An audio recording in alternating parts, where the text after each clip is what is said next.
Hey, today's the day. Today is the day.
I sacrificed my shins for you.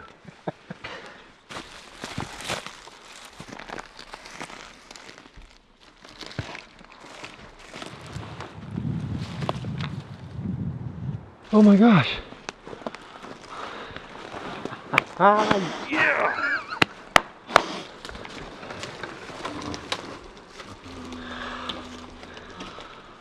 Trent? I don't know what to say. And guys, it's not about being a 6-point at all. It's just about getting the elk. Okay, let's hit on the topic of 6 points and my track record. This is honestly my first 6-point that I ever shot, the true 6x6 bull. This was in Wyoming. This hunt was super, super special to me because I got to hunt with some of the people. In doing what we do, I've gotten to be blessed a few different times of hunting with some of my idols. And in this case, it was Dirk Durham and Corey Jacobson and Donnie Drake. And anyway, awesome hunt. It was a totally different hunt than we've ever done. We learned a ton on this hunt. It was a truck camp. We weren't used to that. We're used to backpacking in and staying overnight in there. We were kind of coming out every day. We were super mobile, and that's actually been something that we've actually used in our new, playbook, if you will, is more mobile you are. You don't have to hike 20 miles in or however far you want. You can get it done in a mile and a half or 2 miles from the road. And anyway, this was a very, very special bull for me. We're back? Yeah, we're back here in the Fisher barn. Video number 3, and we're talking about e-scouting. Basically, once we've picked a unit, diving in specifically how to find a location, where to start from. Preface that with how many spots are you actually going to have figured out before you leave for your trip?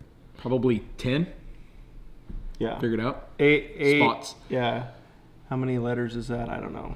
Carry the 2 through F or whatever. Quite a Plans few. A through F. Basically, the biggest thing. So the biggest thing we're going to kind of talk, and Steve's the man at the research side of it. Of anytime that we've gone into a brand new spot, he's kind of led the charge and talk about the process. And so with that, kick it off. How do you go about it once we've picked that unit? Particular in Colorado where we're going to hunt this year. What's the next step? For me personally, I usually get online. I find maps, paper maps, topo maps of the unit that we're going to hunt. So you get a full paper map, right? Yep, that's just my style. That's what I like to do. So you get a big picture? Yep, I get a big picture of the area. If not the whole unit, a big area of the unit we're going to hunt. Each company has different maps that you can get of certain areas of the unit or the whole unit itself. That's usually where I start. Then next, I usually get a hold of biologists, game wardens, any people in the game department in that area. I get a hold of them, and then I usually, while talking... Specifically, so you've got a paper map. Where do you start looking on a paper map? What are the things that you're looking for on that map? Access, is it? Yeah, I look for access. Densities of roads? Yeah, I like to stay away from a lot of roads. Just personally, some people like to hunt by roads, which is fine. A lot of benches, water sources, springs, creeks, rivers, And then I really try to look for those north-facing timber patches with benches in the fall, especially if it's going to be a real dry year, like last year in Wyoming. Those elk were traveling a long ways to get to those north-facing slopes during the day to bed. So those are the areas that I really like to look for. And you like a paper map because you can kind of see the big picture of things. Yeah, gotcha. exactly. And then once I kind of get that figured out, I'll get online and I'll figure out where the nearest ranger station, Department of Fish and Wildlife is, and I'll contact them, try to get in touch with the biologist, and just kind of pick their brain about, elk numbers, populations, and stuff in those areas. Then from there, I'll get on my phone with onX, and once I've got that circled on my maps, then I'll waypoint those on my onX, and then with my onX and Google Earth on the computer at home with a bigger screen, where I can actually, Google Earth has like the more three-dimensional now, where you can turn your angles of the topography. And so that's what I'll do, and I'll just start researching the area that way. And the one thing that I know Steve talked about our very first time we went to Wyoming, he basically got some ideas of where we wanted to hunt. He talked to game warden, and I specifically remember this guy because his name was pretty unique. And old Biff, right? Yeah, it was Biff, yep. Yeah. Great guy. Yeah, he said, you kind of gave him the background of our bike hunting and what we were looking for, and he kind of really directed us, and he's like, I've never done this, but... Yeah. And the specifically kind of questions that you do need to talk to when you're asking them is have a specific area in mind, or as Steve said, 10, and looking at specific drainages, all that, and ask if he or she has been there during season to see what kind of pressure, if it's a trailhead. The one thing that we've definitely leaned on more is not going in on trailheads, because trailheads is, or a dead end road or a trailhead is like where most people are going to start. So you're going to increase your pressure right then and there. So looking on these paper maps, looking on onX, where these roads kind of dissipate, you can park, and there's a long gap between other crossroads or anything like that. But having a specific location in mind lets those wardens know, or the biologists, that you've done some research and you like pave the way of the hunt you're looking for. Yeah, and a big thing for me is not, this might be kind of getting off the subject, but over the years of talking to the biologists and the wardens and stuff, I've kind of learned that with today's technology and everything, a lot of people are looking, so to speak, for that trophy animal.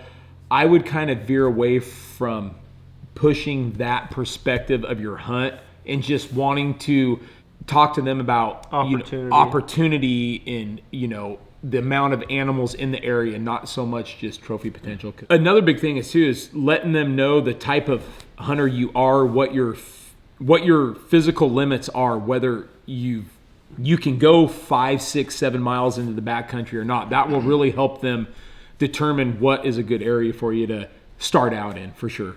If you're hunting an area that could be 4 to 10 miles back in, really good opportunities to get out there, research packers, and if it's something that's affordable for you, a packer is a huge, huge help for getting your animal out, especially if there's 2 or 3 or 4 guys hunting together, because one elk could take 2 days to get out.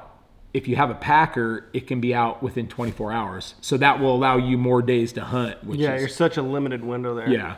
So just a quick rundown. So the biggest thing, step 1, you look at, get a paper map, get an overlay of that unit. There's USGS topo maps. There's all sorts of different sources out there in the paper map side of life. Next up, then you get on onX, Google Earth. Yep. I usually get on onX first, and then I'll waypoint on that, and then with that and Google Earth.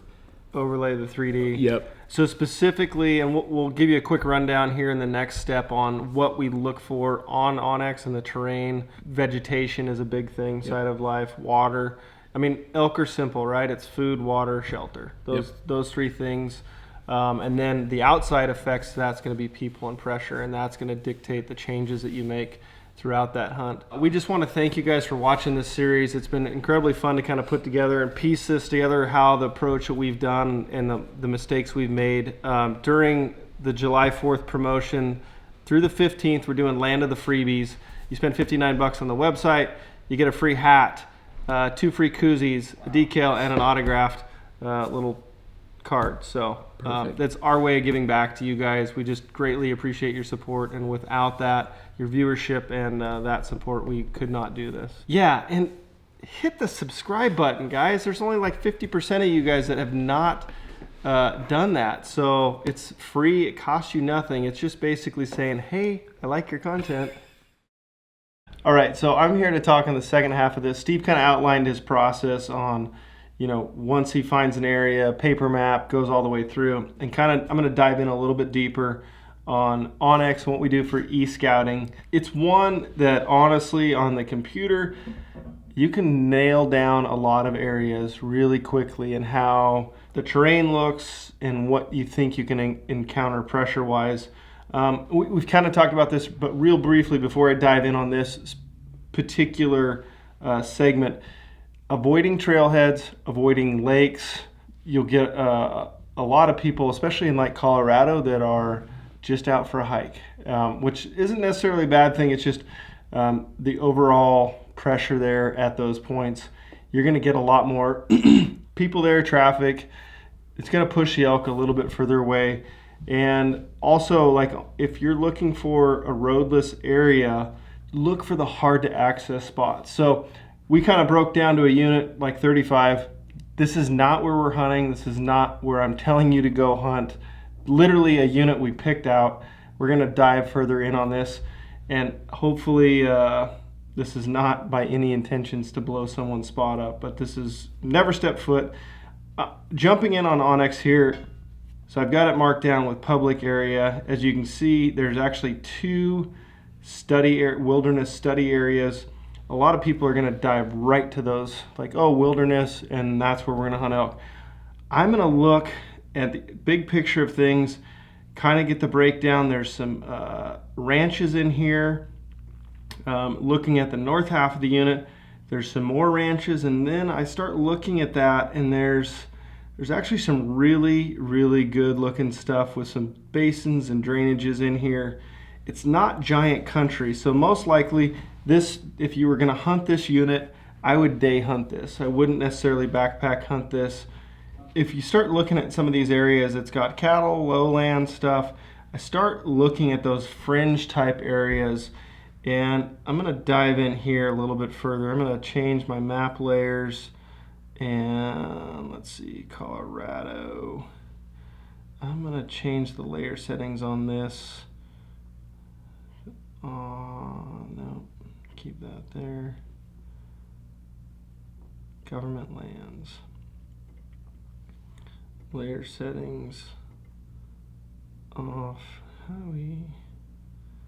Transparency. I'm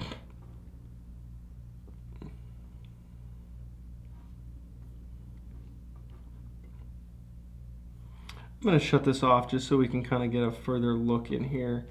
Once we start diving in on this, and I prefer doing a lot of hybrid, so you can see the topo. If you can toggle back and forth here, topo, hybrid, satellite. I prefer looking on hybrid. And you can see this is a river bottom here, and then as these drainages up, you've got some long reaching drainages. It's going to border some private. Here's the private up on the top side of this. And then you start looking in on the roadside. So if we further zoom in here, this country for us in particular is really light in timber. So we honestly probably not going to hunt in this area like this, but I'm going to start looking and trying to find those timber pockets. So as I dive into this, there's honestly, on paper, the unit looks really good. For us in particular, it doesn't have the bigger timber drainages that we would prefer to hunt. Now, I'll shut this layer off. We can toggle this in, and diving in a little bit further. Now this starts to look better. This is a west-facing slope, so you're not gonna get a true north face, but there is definitely some timber in here. You know, you've got 8,400 feet down to the river bottom, you're in that 6,500, so a couple thousand feet. It's got some good potential in here.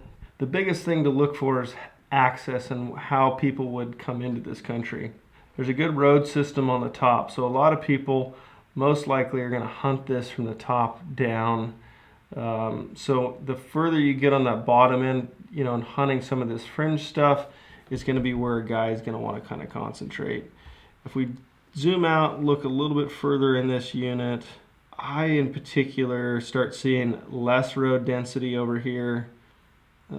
It's not too big of country, but definitely stuff to start looking in. You can see this, it's a big bowl, big basin.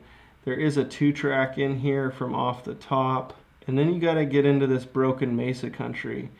You start seeing, I think, where you could get into some elk, you know, looking into these draws right here, on that face right there. So things to avoid when you start diving in here. Let's look over here in this wilderness study area. Both of these, Castle Peak, this spot in particular has a lot of good potential, but there's also a ton of trails through here. There's not a lot of area that doesn't have trail access. And when you start looking at trail access, that's the easiest way into that country. You're gonna get some people and, you know, concentration. There's not a lot of timber in this country. You know, these elk, I would say, are gonna be up on the top end of this, and that in September time of year, they're gonna be in that 10,000 foot elevation. And you're really kind of limited. These elk will be out on some of these open faces, but it's going to really concentrate. So if you jump over here on this other side of the unit, this is where you start getting more and more roadless. Some of this country, the thing to look for is OTC units. This may be a draw unit, may not. You need to check the Colorado regulations as to how that's going to go. But if you dump in on this, really looking for harder access areas. All of this drainage here, jump in here and you see a little bit easier. This is top-down access. This flows down to the river. There's nothing in here trail-wise that would allow you to access any of this country. So this could be a definite good spot to literally drive along, like right in here. You start looking in. This drainage is going to be a tough one to access. It's super steep off both sides. It's a little bit of a poke in, over a mile and a half. Jump back in on hybrid here. So you could access this drainage through the bottom here and now start getting into the headwaters of this drainage. And I would say you're not going to get that much pressure. It's quite a little ways from road access up here on the very, very top. A lot of people, if they're going to hunt top down, they're not going to drop 2,000 feet elevation and come back out of there. So you can start looking at some access points just off this main Forest Service road. Looking for these long, expansive drainages is what you're going to look for. Elk are easy. The thing about all of this is you're planning, looking at this, the country can look phenomenal, and at the end of the day it may not matter because the elk are exactly where you find them. They may not be living in the pristine, lush green country. They may be open on some of these open juniper hillsides. It's one thing that I would say through e-scouting, people get so locked in on hunting the country and they don't hunt the elk once they get there. But having, you know, as you're scouting along here, saying, okay, this looks like a good access point into the country. You can mark a waypoint. Let's see right here, add waypoint. You can move this thing around. This looks like a good access point. Started in here.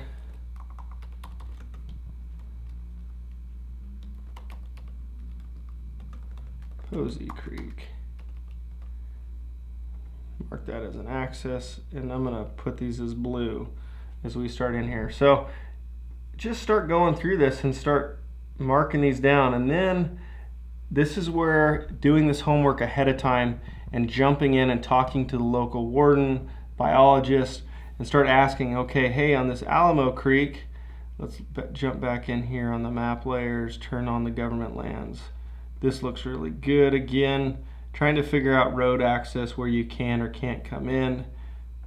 This in particular touches the road. Here's another Alamo Creek. This drainage is pretty expansive in this whole area.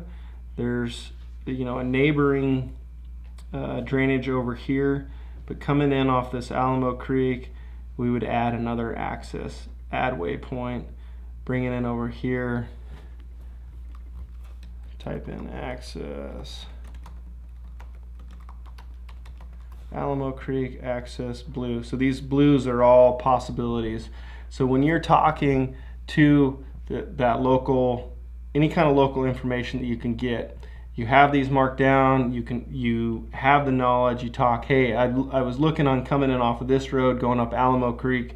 Have you been in there that time of year? Anything like that. The more you know and the more you can get very, very specific with your questions, the better off you're gonna be. And like we've said, having lots of plans is definitely the thing to look at. So originally, like when we jumped in on this unit, we talked about staying away from this wilderness study area because that's where most people are going to go. But the further we dove into this unit, this particular area, this is more and more where I would concentrate looking at. So one other filter on Onyx that I do like to use, it's if you go into the hunt layer, you can come in here and turn on and off the roadless area. The roadless area, the more white it is, the less density of roads. So if you start panning around here, you can obviously see these particular areas are the biggest areas without any roads in. The thing that I like between these two areas in comparison, see all the trails through here? This is hiker's paradise. This is where people are going to access, whether they're hunting or just hiking. You start going over here and looking at all this country, there's no trails in his. So this gives you the ability to step away from some people. So this is another one just to kind of look at to see what there is for road densities. Kind of gives you an eye, kind of an overview as you zoom that out and look at it. Just something to keep in mind. It's another layer, it's another tool. The other one that I would definitely urge you to check out as you come in here on the hunt layer side of life is historic wildfires. There's a couple listed in here. You can't see much here. We toggle that on and off. There's a fire down here. Let's see, this was in 2018. This is on public ground.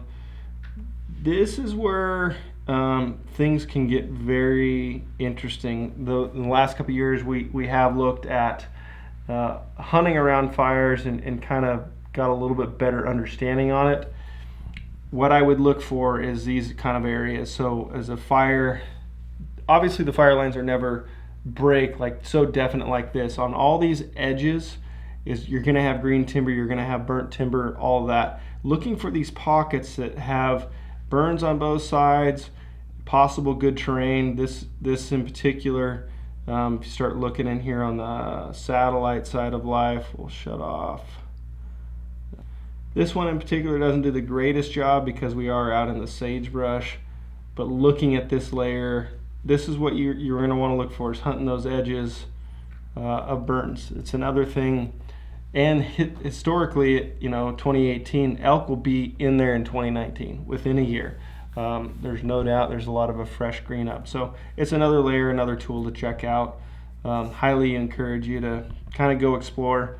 If you don't have Onyx, it's a fairly inexpensive tool to use, $30 a year for a state. You can use the promo code BRO, get 20% off. It's the best $30 you'll spend, like hands down. So, all right, guys. So that pretty much wraps up our e-scouting, what we kind of go through in how we prepare for a hunt.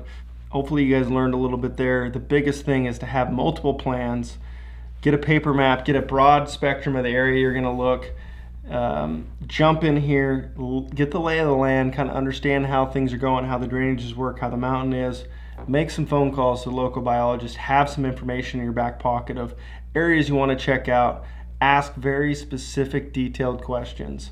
Don't let them point the conversation, just have those detailed questions in line. Let them know what type of hunt you're looking for. If you're looking for a backpack hunt, if you're looking for a day hunt, base camp, any of those kind of things, what kind of physical conditioning you're in, and roll from there. So don't be afraid to have, and the biggest thing with this, we talk about it, don't hunt the country, hunt the elk. If you show up here, there's no elk there, move on.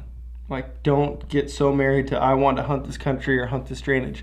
If there's not rubs, if there's not wall, stuff being used, sign, scat, any of that, move on. So pretty much covers that. Hope you guys are enjoying this series. If you do us one huge favor, if we brought any value, hit the subscribe button and share this with your buddy. Screenshot it right now. Stop the video, screenshot, and say, hey, go check this series out. This is all about elk. It's all about OTC, DIY. Over the counter, do it yourself, make it happen.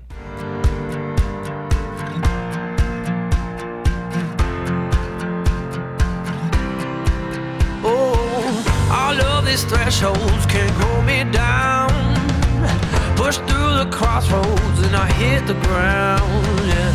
No different picture to the big